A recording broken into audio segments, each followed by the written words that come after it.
Live from inside a gender pay gap. It's Business Pants Friday show here at October 27th Studios, featuring some of your favorites: Ari the Data Queen, Jesse the Money Whisperer, and I am your analyst, Matt Mascardi. Damien has the sniffles. Yep. Poor Damien. I mean, we are the live and alive, but the not actual Damien. sniffles. He's got a scratchy throat in the sniffles. So, Feel better. on today's weekly wrap up, Israel over Lewiston. Billionaire pays millions. Ooh. Engine number 1 does a big number 2. And Chipotle passes on costs and E. coli for efficiency. And so much more. That's what you have in store. We're going to do our normal weekly roundup with just the three of us, which is Story of the Week, Goodliest of the Week, Assholiest of the Week, and Exhaustingest of the Week. Uh-oh. Chipotle being on there. I had to pick it for you, Ari. I'm just going to say right off the bat, I'm immediately triggered by Chipotle. I have not entered a Chipotle since those stories broke. Like, what was that? 10 years ago? 8 years ago? Like E. coli and Chipotle. The first wave of E. coli, you mean? I was out. I was like, done. I'm never coming back here. I'm done. This is basically Poop Palace, and I'm not coming back. Today's show is brought to you by freeflowanalytics.com. In fact, freeflowanalytics.com, which you can currently get a lot of free data there, supplied a whole bunch of data for stuff I'm going to talk about later on. So you can see what kind of data it's got and how useful it is. Yeah. That's your teaser. But let's get on with the show because no one wants to hear anything I have to say. Here we go.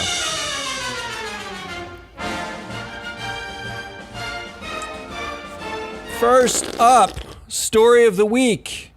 I did the stories of the week, and I will say this: it's hard for me not to just do asshole of the week, An extension of that into stories of the week. Or see everyone as assholes. Your first story of the week: mass shootings don't even rate. Crazy. While we have outrage about Harvard students and their misguided feelings about Hamas or whatever they think about Palestine and Israel, and how quickly Penn's president is getting pressure to get fired because it didn't say thoughts and prayers fast enough. Billionaires are lining up to teach all these woke institutions all about how, like, we're the donor class and we're going to... Meanwhile, this is the deadliest mass shooting in the U.S. this year. 18 killed so far in Maine in shooting. Suspects still at large. The fact that it's just this year, too. Damien, in his sniffly moment, was reading and saw it was mentioned twice in the Wall Street Journal and once somewhere else. And there have been 0 CEO statements about the mass shootings. Wow. Bill Ackman has not gone on Twitter and said, we demand that, we defund weapons Action companies, be taken. or we're going to use our billions to influence policy. None of that. We're just so immune at this point. It's so normalized to have a person take a sniper rifle with .308 caliber bullets, walk into a bowling alley on a random night and just shoot people. That is so normal in this country that our outrage is reserved exclusively for college students who are idiots, not for that.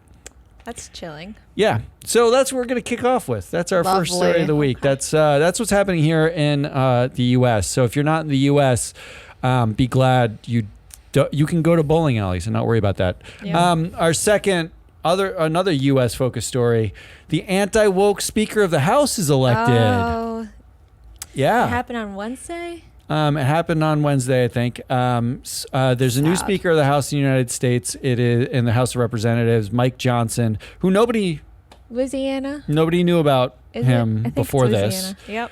Um, I saw the state and I was like, oh, this can't be good. Well, he's like young, insane Mike Pence. That's kind of what he looks like. But here's why he's the anti-woke Speaker of the House. Here's just some of the headlines about Mike Johnson. Mike Johnson, a climate science skeptic, is the Speaker nominee. That was before he actually won. Rep. Mike Johnson, a Louisianan who has received more campaign money from the oil and gas industry over the course of his 7-year congressional career than any other industry. So his top donors are oil and gas.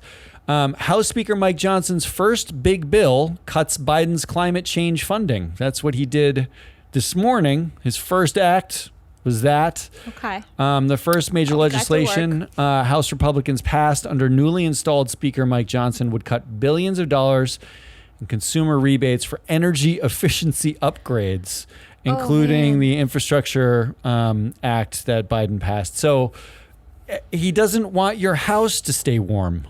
Like energy efficiency, regardless of what you think about climate change, energy efficiency can have nothing to do with climate change. Right. It literally has to do with putting money back in your pocket because you saved it, not spending it on energy. And also, like when you use the credits, you hire local businesses to come make your house more efficient. By definition, have to hire them. You have you can't do this. You can't be like, I'll do the work. You can't ask Alexa to do this for you. This is something, and so that's. Well, you know, I got lost at Mike Johnson, a science skeptic. I don't care if it's climate science, any science. He's a science skeptic. What does that even mean? You're going to like this headline then. I'll just skip to it.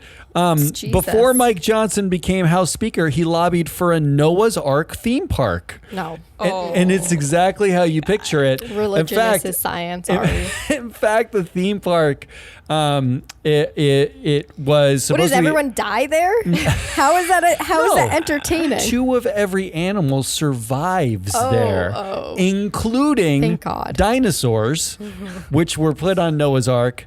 And it had statistics and facts such as, and I say facts loosely here, the Earth is 6,000 years old, dinosaurs coexisted with mammals, all sorts of fun stuff. This is insane. He lobbied pretty hard for that. Oh my gosh, what are we doing? Has he said anything about the shootings? Yeah, he did say something about the shootings, actually. He said, this is a time for prayer. Of course. And then he said, that's all we're going to say about that. Okay. And then he walked away from the camera. That was pretty much his statement on the shootings. Wow. Because prayers have helped. Yeah. That's been proven. It's really useful, actually. Our new speaker. Yeah. Great. Wow. And that doesn't include the fact that he has a lot of hot takes on DEI, obviously. He clearly loves the gays. But he did actually work as an accountant for a crisis pregnancy center that used a van to find pregnant women to basically try to find them and convince them not to have abortions. It was one of those things. Yeah. Now, so like when you talk about, like this isn't my lived experience, More but vans. if you're like a woman who sees a white van and you're out alone somewhere, that's like not a happy moment for you. That's like a terrifying moment. And then when like someone comes out and says, don't get an abortion, I feel like you should feel both relieved and extra terrified. I'm not sure. Especially if they can tell you're pregnant just by looking at you. In a van. It's like, what, right? Like I was so much more paranoid actually when I was pregnant of weird things happening, probably because of our political climate. But yeah, that's beyond. So our anti-woke Speaker of the House, that'll be fun. He hasn't weighed in on any ESG stuff. In fact, he's only sponsored, in 7 years, he's sponsored 2 bills. He's co-sponsored a bunch, but he sponsored 2. Both bills were basically extremist anti-abortion, anti-women's health care bills. So those are the only 2 things he's really weighed in on. Otherwise, he votes with hardline conservatives and seems to have no takes. Like this is a person that got elected? I think he got elected as sort of a like, oh my God, like we look like idiots. We just need to elect somebody and shut Matt Gaetz up. I mean, Matt Gaetz and what was it, 12? I think it's like 8 or 12. Yeah. Super hardliners. I mean, ideologues, right? Like it's American Taliban. So that's story number 2. Story number 3 is a little bit of an upper, depending on your point of view. All right. Icelandic women to strike over gender pay gap. Woohoo. Okay. All right. So this is the first time I've ever seen a demographic strike. Like this is not like Yeah. Unless you're talking about the civil rights movement, which is not quite a strike. It's kind of like a movement, a political movement. Right. And there's there's marches and things like that. It was made up of strikes. Yeah, it's like sort of like collective And action, but not right. like focused on a strike. This is a very focused strike. First of all, I want to shame the editor of this piece in Forbes for adding in the subtitle that women are striking, quote, despite having one of the smallest gender pay gaps. Ooh. Doesn't matter. Like they should be thankful. They're striking, but they have more money than How other dare women. they? Like, how dare they? It's like, come on. So let's go out on a limb here. This is a man that No, wrote it this. was the author was a woman, but I don't know who the editor was. Like, you don't know who the editor of the pieces are. So, and you don't know who added that. But shame on them. But here's why I picked it as story of the week. The strike will happen on Tuesday of this coming week. And it will include the Prime Minister of Iceland, Katrin Jakobsdóttir, which I'm sure I'm saying her last name wrong. So I'm just calling her Katrin. She's basically the Jacinda of Europe. And she is joining the strike. In fact, she's urging all women in parliament to join the strike. And the strike is targeting, it's asking women and non-binary people to stop all work on Tuesday, including household errands and childcare. No childcare. I've never heard of a strike that also happens at home. Yeah, it's a strike everywhere. Because that's their work I'm also. on strike today. Well, that's part of the strike. Part of it is the unpaid labor that happens, and currently Iceland has basically a 10% pay gap. It's 90 cents on the dollar to men. And Iceland, if this works, I mean, they'll be the first. They must be the first country to have like parity if anyone pays attention. But they're effectively going to shut down the entire country. Awesome. Wow. That's awesome. So starting at the top, the prime minister joining in. I don't think I've ever seen that. Biden showed up at the picket line, but he didn't strike with the workers. He was there for like tenths of minutes, support, if that, and then it was all over the news. Oh my God, this moment in American politics: the president shows up at a picket line, and then like he left, right? And then he and the strike kept going, right? Back to normal. Yeah. And then number 4, and this one I just tacked on at the end because I couldn't help myself. The number 4 story is we're all definitely dead. Here is the headline that I saw. Mark Zuckerberg thinks pessimists tend to be right, but optimists tend to succeed and get the most done. Here's what the pessimists who tend to be right are saying. Google AI boss says AI is an existential threat to humankind. We're talking about climate change. Elon Musk being like a horrible human being. We talk about social media and the ills of social media. The pessimists are saying lots of stuff about how nothing's good so much right now. Right. Here's what the optimists are saying. The Mark Andreessen Techno Optimist Manifesto. Oh my God. So I did something for this, something we don't usually do on this show. But I actually went to Speechify, which is an AI speech generator, and it can clone voices. Oh. So the thing I did feed it text? was I fed it Mussolini, the Italian fascist dictator, into the cloning part. And I fed it some text from Mark Andreessen's Techno Optimist Manifesto. So this is Mussolini doing an English version of Mark Andreessen's Techno Optimist Enemies List. Oh my God. We have enemies. Our present society has been subjected to a mass demoralization campaign for 6 decades against technology and against life under varying names like existential risk, sustainability, ESG, That's sustainable development goals, social responsibility, stakeholder capitalism, Gets a little precautionary wonky here. principle, trust and safety, tech ethics, degrowth. And that's it. That's all I sounds could way handle. too real. Yeah, Man, that's no. terrifying. trust. So those are your 4 stories of the week. It is mass shootings don't even rate. Anti-woke Speaker of the House is elected. Icelandic women to strike over gender pay gap, and we're definitely all dead. Damn, if Mark this Zuckerberg is is right. depressing, worse. One good thing, and then just kill us all.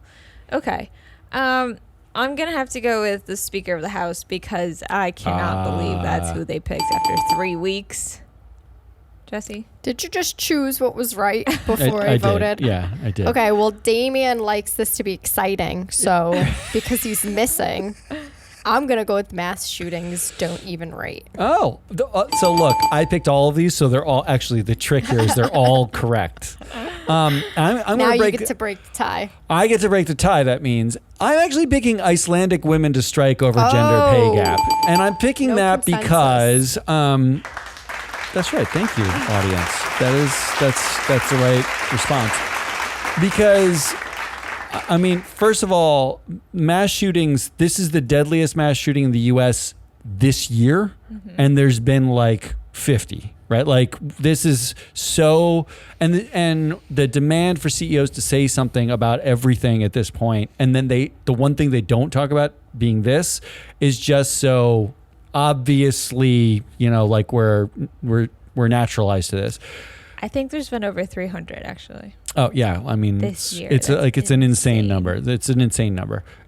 That the Republicans picked a bananas like American all Taliban insane. is just like also we're naturalized to. This is the Trump era, and then us definitely being all dead. The only reason why I picked that story was to basically play an AI Mussolini clone. So Icelandic women striking over gender pay, I feel like, is the big story, which means we're on to what are we on to?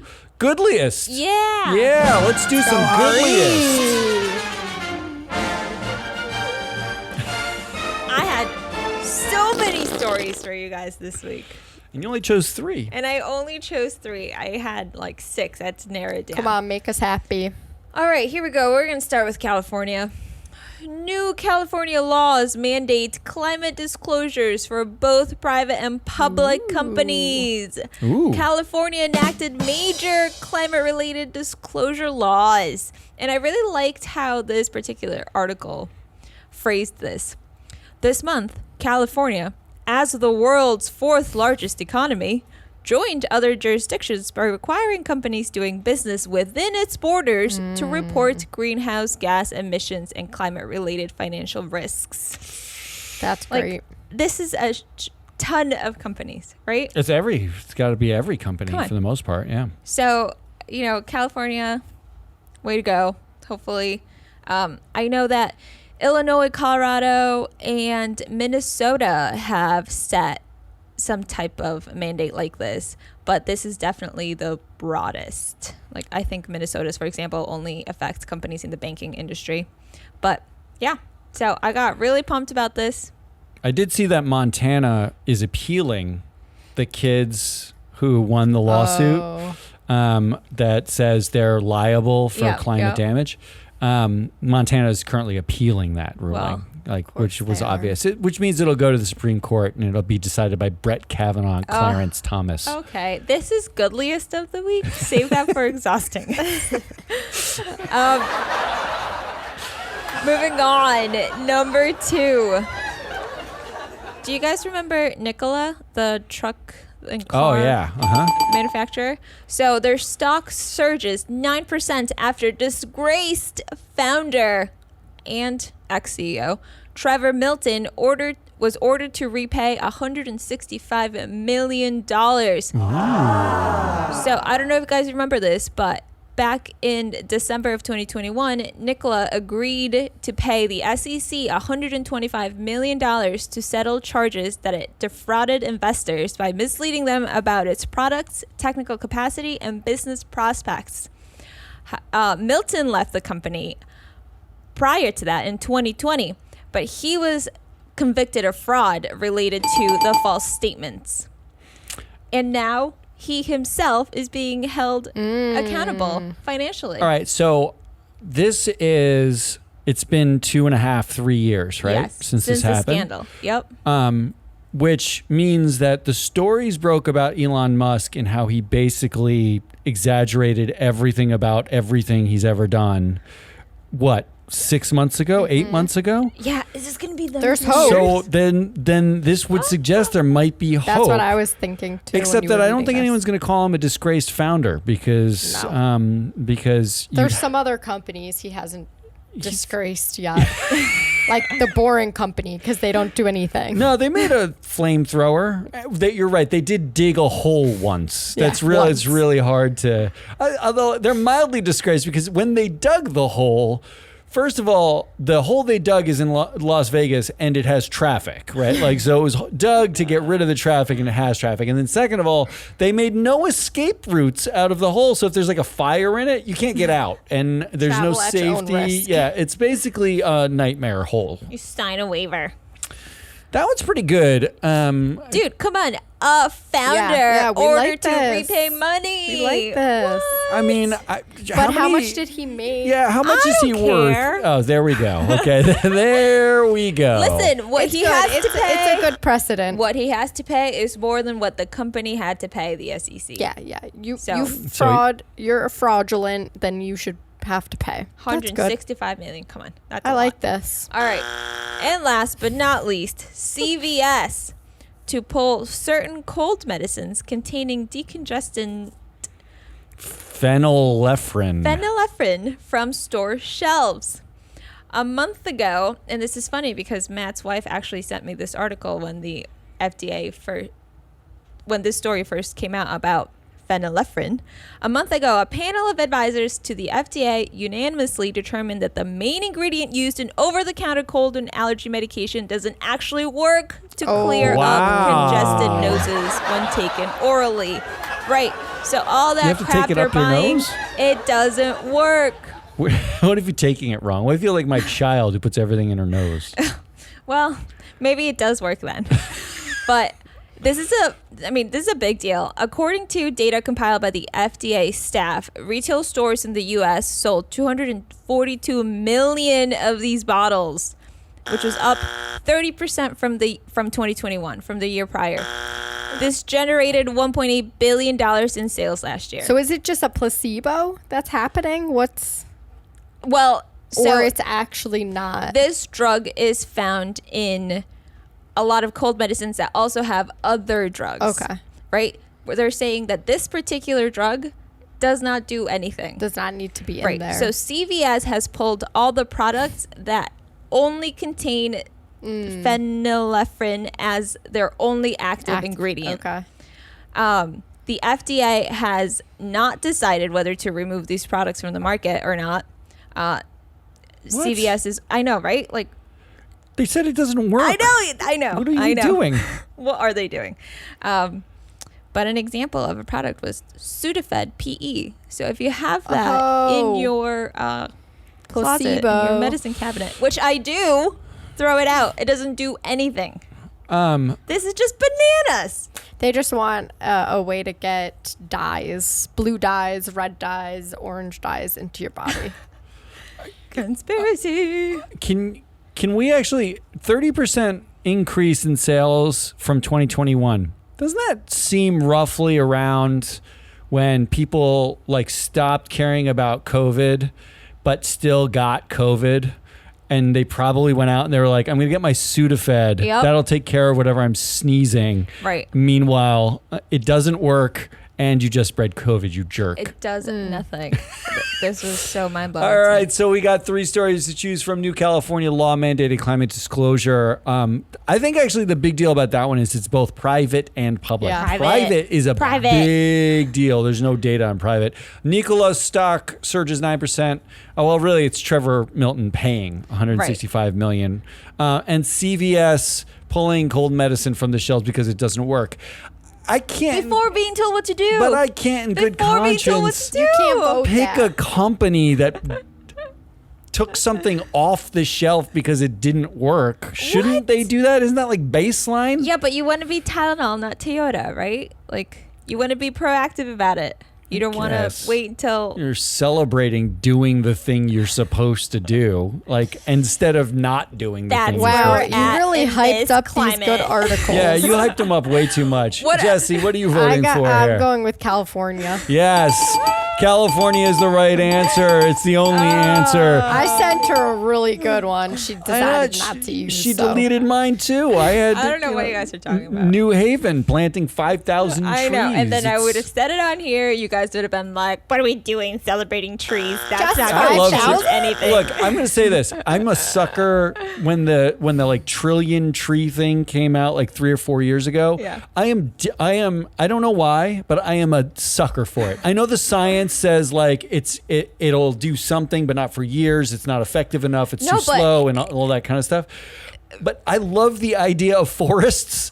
And it's kind of like, I don't really care Yeah. that it totally solves climate by itself. Plant the fucking It's trees. better with I, them there. I Yeah. want to walk through trees. Right, exactly, because the social science says it has an immediate impact to the community when you and 70% of those 5,000 trees that are going to be planted in New Haven are going to be along the streets.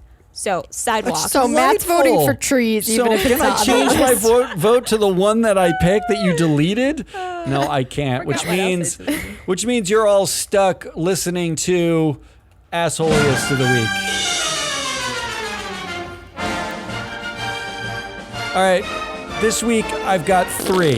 Sometimes I have 5. Sometimes I have 4. This week I have just 3. I spared you. All right. The first. They look a little lengthy. The first asshole of the week is engine number 1, which I think I want to call engine number 2 now, because this is from last week, and we talked about this on the show. Exxon bought U.S. rival Pioneer Natural Resources for just under $60 billion. Exxon's one-time, this is the headline, Exxon's one-time adversary, engine number 1, unanimously backed the deal, right? So, and Exxon's $60 billion bet on fossil fuels proves we're failing at the energy transition. This week, that same board voted to raise the dividends after posting a $9.1 billion profit. Not the most profitable they've ever been, but they're raising the dividend, making them more attractive to investors. Basically, dividends and buybacks is the greatest way you can grease investors' palms. You don't want them to be pissed off. Give them a dividend or a buyback. But look, the context here is engine number 1 rose to fame by putting a quote unquote environmentally friendly board in place at Exxon. All the headlines were about oil that. executives. And they did that while they had 1% of the shares. They had like very small shareholdings, and they convinced other institutional investors to go along with them and nominate a slate to the Exxon board. It actually cost Exxon number 1 $20 million in going around and getting sort of people's buy-in and selling their directors and all that kind of stuff. Wow. And they used it to launch their Vote ETF, which is an exchange-traded fund where they buy the S&P 500 and they vote for environmentally friendly policies for any of the companies where they have a shareholder vote. And they're supposed to vote for more diversity and all sorts of sort of like leftist wokey things. In fact, it was the template for Strive and their anti-woke Right. S&P 500 ETF. But here's a clip. It's a clip show for me today. I'm pulling clips and like doing stuff. Apparently I have nothing else to do. This is a clip from our show, June 3rd, 2021. Yes, because we've been doing shows for that long. This was my hot take on engine number 1 during a Nuggets show. Ready? So in our... Who says I'm not wearing pants? I'm wearing pants. Are you implying that I, as emperor, am not wearing pants? These pants were made by the finest tailors. I am fully clothed, emperor, whose pants are clearly visible. Headline of the week. I don't know what's going on, but I like it. Climate activists defeat Exxon in push for clean energy. So climate Sounded activists... so good. Look, I like a good gaslighting as much as the next person who doesn't like a good gaslighting, but this smells like knee-deep, 4,000-pound steer manure.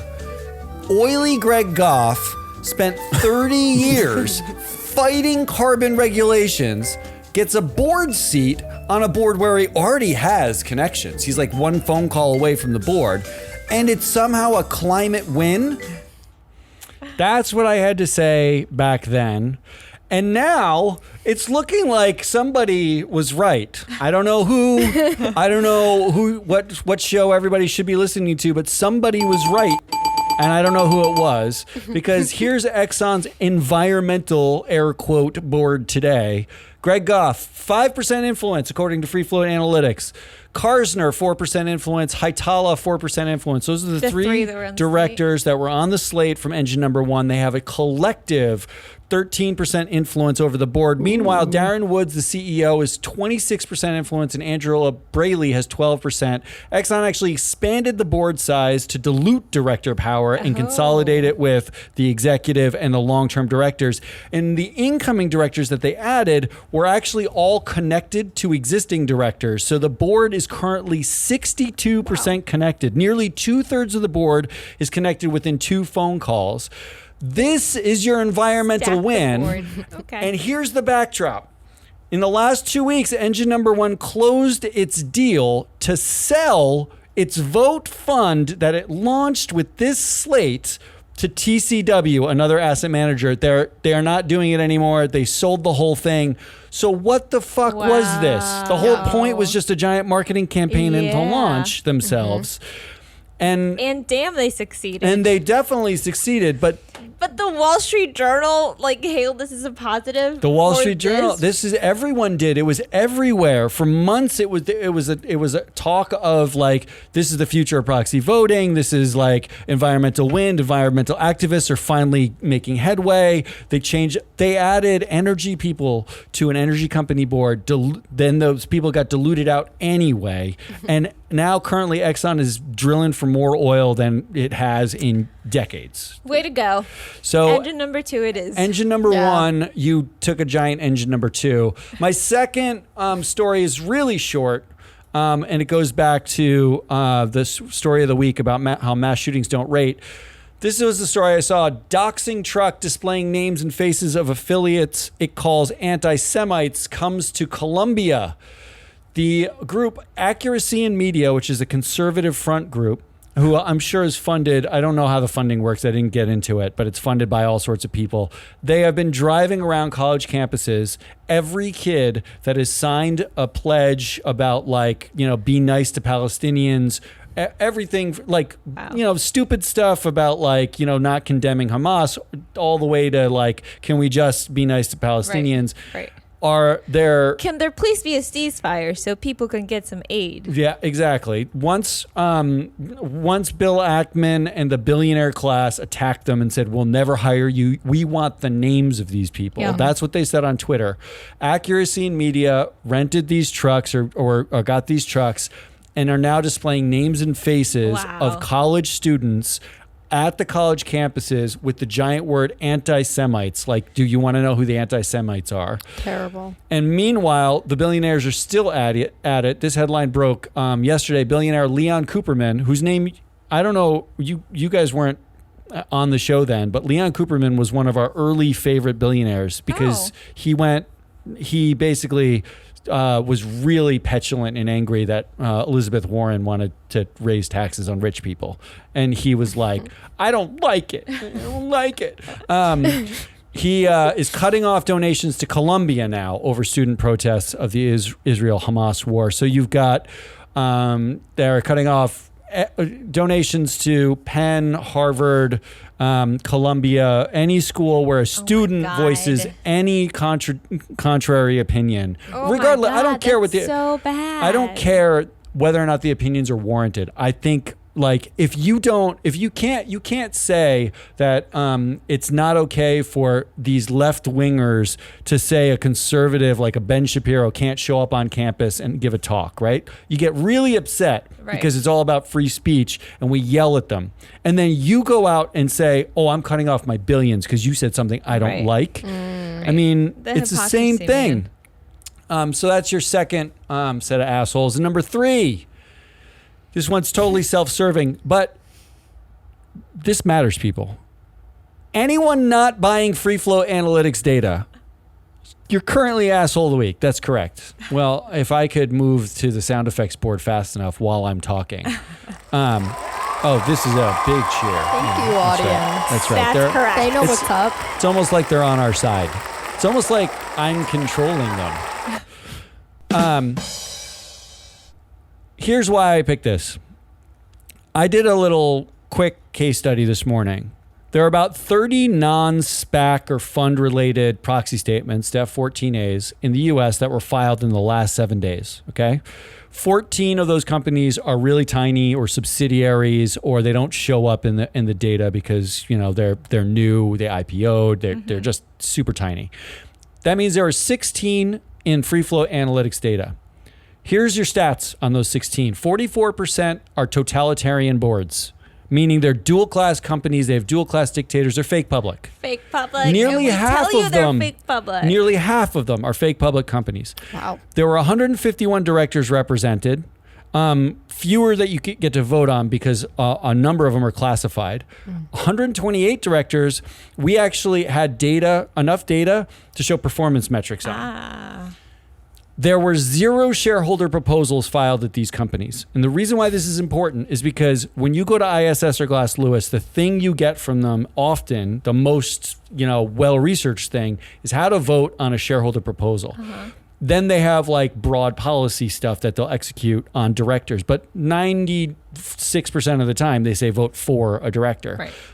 That means directors are your only vote here, and you have no other data on these individual directors. These are 128 directors, 151, where you have basically no individual data on them. So let's talk about at least a couple of them. One being one of the worst performers, a guy named Max Levchin. He's former PayPal mafia. He's the current founder and tech bro at Affirm, who does buy now, pay later. Otherwise known as layaway, otherwise known as payday lending. Affirm has been operating 11 years. It's been public for 2, and they have never been profitable. It's like the Uber of finance. Like they can't figure out how to make any money doing lending. Like we figured this out, people. Right. There's a bank system. We figured it out. But that didn't stop their 7 non-executive directors from paying themselves $200,000 each. One of them got $747,000 in this proxy. Gig. Levchin paid himself, since he controls the company, $451 million in 2021 in options. He takes no salary, but he does still somehow. This is a company, like, who fucking knows this company? This is a company, he gets $300,000 a year in personal security. Last year, it was $480,000 he spent on personal What's security. He scared of? Maybe it's just from his PayPal mafia. He really days. is mafia, yeah. The Consumer Finance Protection Bureau found that Affirm, among other buy now, pay later companies, were effectively predatory. Quote, buy now, pay later is engineered to encourage consumers to purchase more and borrow more. As a result, borrowers can easily end up taking out several loans within a short time frame at multiple lenders, and those debts may have effect on Probably other like debts. a 30% interest rate to pay it back to. And they haven't made it They haven't made any money. Yeah, how do you? So you're an investor in this company. They just dropped your proxy. That company has not made any money yet. They're still net negative. They're using your IPO money to lose more every single year, paying themselves considerably well. And 5 of the 8 board members, according to Free Flow Analytics data, bat below 100 on earnings across all boards they've ever been on. And the entire board bats under 500 on TSR, meaning not only do the directors sit on boards or companies that don't make money, but they don't give you anything for your stock either. You're losing everywhere. And you wouldn't know about this. There's 0 reason for an investor to be happy with this company. Yeah. But you wouldn't know. You're going to vote 96% for it because you didn't buy Free Flow Analytics data and get all the data all the time. Yeah, shameful. That's right. The audience is laughing at you. That's who they're laughing at. Is that aggressive sales? I feel like that's aggressive. You might You might get told that, yeah. Tone it down. All right, those are your 3 stories. Engine number 2, the doxing trucks displaying kids' names and anyone not buying free flow analytics data. I can't believe this doxing truck thing. I wish it existed for, people that are corporate overlords, right? People that... Free flow analytics is the doxing truck of our corporate overlords. Exactly. Only those are the people we're supposed to know about, not the kids who make stupid decisions. Exactly. Oh man. Engine number 1 just really got me this week. Oh, we're going with engine number 1 for you. I can't believe. All right, I'm going to keep it interesting and go with free flow analytics. Yeah. I cannot believe you turned down an opportunity to basically just promote the best data set that's ever come out. That you created. That you built. You went with. That would have been too obvious. The right answer here is free flow analytics data, which means we can move on and go to exhaustingest of the week. As if you weren't already exhausted. Come on, Jesse. Yeah, make us They're not happier. They're not so bad this week. There's one that really gets me going, but well, if Chipotle's on here, Chipotle is on here, so brace yourself. But we'll ease in with something that is not going to surprise any of us. So here's the headline: Shell boss to cut jobs from low carbon division. Oh, not again. Wael Sawan. Is that how you say his name, Matt? I'll say yes, as if Wael Sawan plans to shrink the number of staff working on low carbon solutions by around 200 next year. Yet, the company said it remains committed to investing in viable low carbon business models, but you don't get any money to do so. You hear the hedge there, though. Viable low carbon businesses. That's like there's a lot of wiggle room that we don't think that's viable. So they're not cutting anyone from carbon sequestration. That was one of the things that gets to keep its employees, which is unproven, not viable. Actually, I think it's proven not to work. Yeah. So that was confusing. And just in case you were wondering, Shell posted Q3 adjusted earnings of $9.45 billion. Ooh. But they need more profit. That's going to come they have money from cutting 200 employees in their low carbon solutions. Where's engine number 2 when you need them? Can you imagine being one of those 200 people knowing that they could have easily kept your job, but they actually chose to? And this guy took over and said he's going to start focusing on drilling more oil and stuff. So I don't like him. I do like the idea of being no, it's not the economy. It's not profits are great. Yeah. We just don't. We really don't like you that much. It is personal. You gotta It go. is personal. It is. It's you, not us. Yeah. Okay, so that's pretty exhausting. We know Shell exhausts us, but it's still going. Next up is Chipotle. Ari, are you ready for this? No, I haven't actually. It's Chipotle and California. Okay. Ooh. So we get a double whammy. So Chipotle says it's, quote, definitely going to pass on the cost of California's new $20 fast food minimum wage by hiking menu prices, despite posting impressive profits. So Chipotle's CFO, he's Chief Financial and Administrative Officer, which is a position I've not heard of yet, but and Chief Janitor probably too. Yeah. Jack Hartung told investors it's going to be a pretty significant increase to our labor. This paying people $20. Paying people a living wage is a significant increase. Even though the chain's average wages in California are already around 17, which is 3 times as much the national average. Okay. He also goes on to say, we haven't made a decision on exactly what level of pricing we're going to take. It's going to be a mid to high single digit price increase. So are you willing to spend $5 to $9 more? I am a capitalist at heart. I think you forget this. I recently went to a Chipotle with a friend. I was not eating there. We were picking up dinner. I was near Chipotle once. Had to caveat it. I wore a mask. She ordered bowls, right? They put the least amount of rice I've ever seen.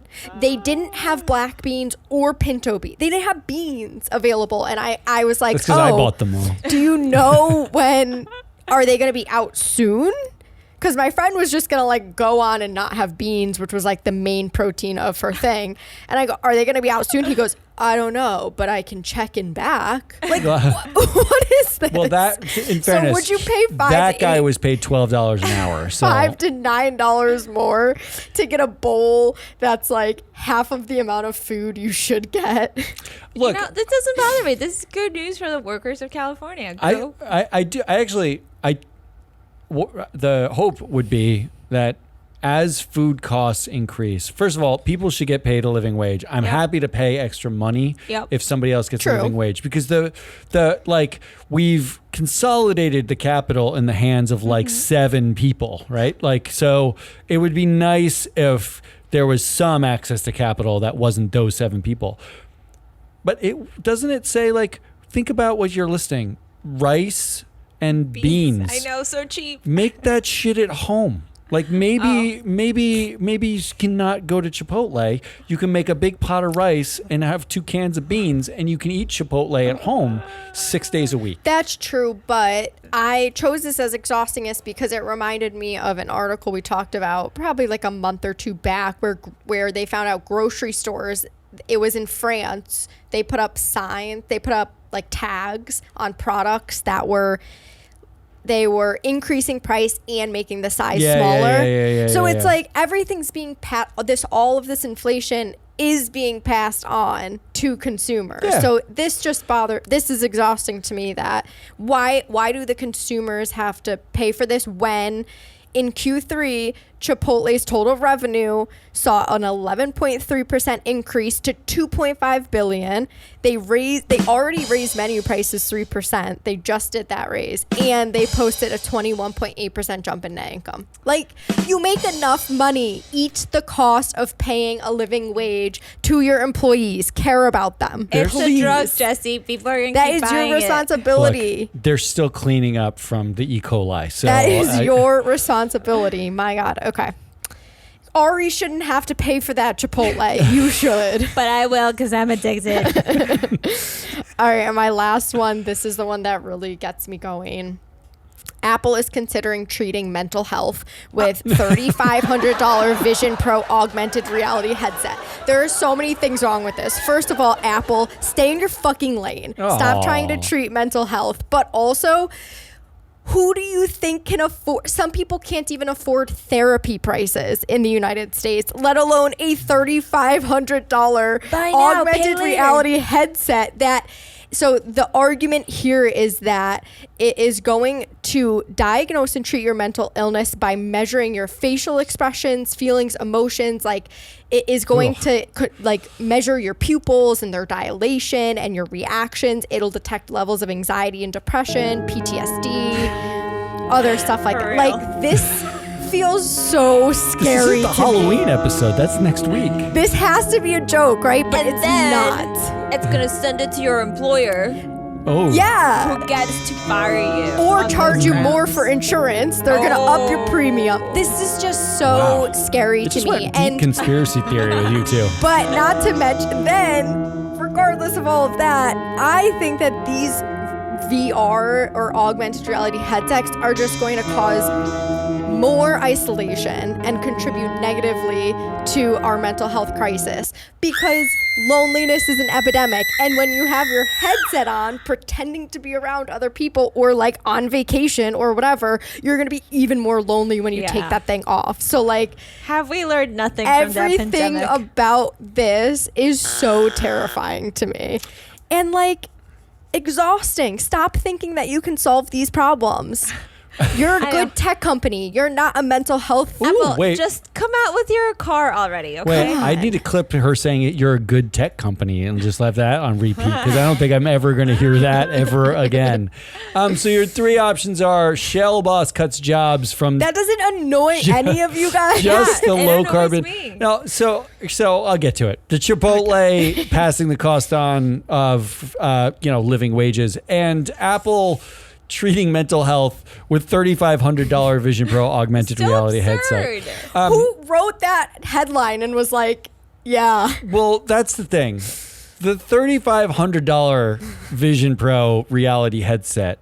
There are so many steps before you even get to treating mental health that Imagine no one if anywhere is insurance going to take. comped that for people Actually, instead of just paying for therapy. I can see a universe in which a therapist buys it and uses it in therapy sessions to do things like simulate, like you're afraid of something, right? Like simulate that experience so that you can learn the tools to get over it. Oh, now we're all not feeling That's a psychotic. therapist. Yeah, I can see a world in which a licensed person who actually has experience and expertise might use this as a tool. But I also can see like no one's going to do that. Like there's no one anywhere unless maybe you like are like you have a disability where this has incredible value, right? Sure. It's not like going to be for a depressed preteen because they're on social media all day. Dude, because, maybe. Trust me, you put that thing on, you will be more depressed because you look like an idiot. Take it off. Like that's why you're going to be depressed. Do you have a vote, Ari? Well, See, I talked you out of that one. Yeah, it happened. It happened just now. I'm still going to go with Apple. Oh. I'm still going to do it. Thank you, Ari. Thank you. I don't like this. Validating me. I don't like this mental health and Apple thing. I'm going to go with Shell Boss cutting jobs from low carbon division. And the reason why I'm going to do that is the oil and gas industry could give a fuck, right? Like this is as obvious a fuck you. Forget like we dropped our 2050 policy or like saying we're going to pivot away from some of these investments. This is literally like, woo, party's over, carbon assholes. We're lighting the world on fire. This You're is out of here. middle finger up. This is walking down the street with your middle finger up saying we could care less. Forget investing in this. We are out to drill, baby, drill. That's what that is. I mean, I would love to vote against Chipotle or Apple, but I think this is much more of an exhausting FU, which means you got to break the tie. Okay. Oh, shoot. And there's a right answer here. Shoot. It was mine. Pressure. No, I'm going to choose Apple. You know, Oh, you know that's how the hyped wrong up I am. answer. I beat you to it. Yeah, it's the wrong answer. Yeah, that was bias. There's a lot of bias there, which means we are on to the end of this show. Thank God. It's like a 7-hour show. Winners and predictions. Yeah. I did get a winner from Damien. Who'd he pick? Sniffles. Because they bought him 3 days of Because basically he's been able to not read the news for 3 days. It's been a good 3 days. We So should put Damien as the winner. Damien won the sniffles. Yeah, he did say this morning the sniffles were affecting his eyes from focusing on. He did say He that. That already was something did on say, Slack. I can't read. Which is not a side effect I've ever No, experienced with that's- sniffles. Maybe he took a decongestant. And this I think is he- happening. Sudafed. It will be funny if he just had It's allergies. my Sudafed. Yeah, and yeah, he's been taking the CVS, the stuff he bought at CVS. Well, Ari, who's your winner? I have not a winner. Let's Everyone not else no, but no, this no, no, guy. No, no, That's no, what no, I no. have. This is not the Yup. segment. Who won the week? My answer is not the guy who took on affirmative action. Oh, So, this is one of the 1,000 headlines I almost included in Goodlies of the Week. U.S. court upholds NASDAQ board diversity rule. So, U.S. real quick, that's- I heard U.S. that. appeals court upheld this rule on Wednesday. The rule requires companies listed on NASDAQ to have women and minority directors on their boards or explain why they do not. The court rejected lawsuits seeking to block the rule by the National Center for Public Policy Research and the Alliance for Fair Board Recruitment. This is a group formed by conservative legal activists. That's what they gave him as a title, Edward Blum. Basically, the dude was like, let's take down affirmative action. yeah, he was the affirmative action guy. I just did a event with a guy from NASDAQ, and he talked about this ruling, and they're cautiously optimistic. They obviously can't say very much, but he pointed out that the rule, as it currently is, until 2026, is have one person on your board who is a woman or a person of color, LGBTQ, just one. And if you can't find one, just say why. What kind of, that's not like, I don't understand what the lawsuit could be about, right? Like, it's not exactly like they're mandating that you have one. They're saying like, no, you don't have to have any. You just have to say why. Right, Yeah. right. Like, which is bananas. Man up. Which I'm sure they put that there to cover their butts. Jesse, who's your winner this week? I chose deodorant Oh, because there what'd you were say? a number of articles along the lines of this. Employees skipped out on personal hygiene when working from home. Now deodorant is the unlikely winner of return to office mandate. Honestly. Well, thought we Damien have would been enjoy talking that. about that here too. Really? Do I? Well, we've all am I- been is it that collectively bad? sharing Matt's deodorant. He doesn't know it, but we've all been using That's the one fine. he keeps on his It's what desk. it's communal deodorant. All right, so that means that is a gross winner of the week. My winner of the week is actually you two. Oh. And here's why. Because I didn't know that this was a thing until after I read this article. I have decided to promote you both. Here's the headline: a dry promotion at work. What is it and why you should accept What it? is it? A dry promotion wedgie. is an extra title and duties with no extra pay. That's what you got. boy. So you got a dry promotion. In fact, Fox Business News says you should accept it. So congratulations to you No. two.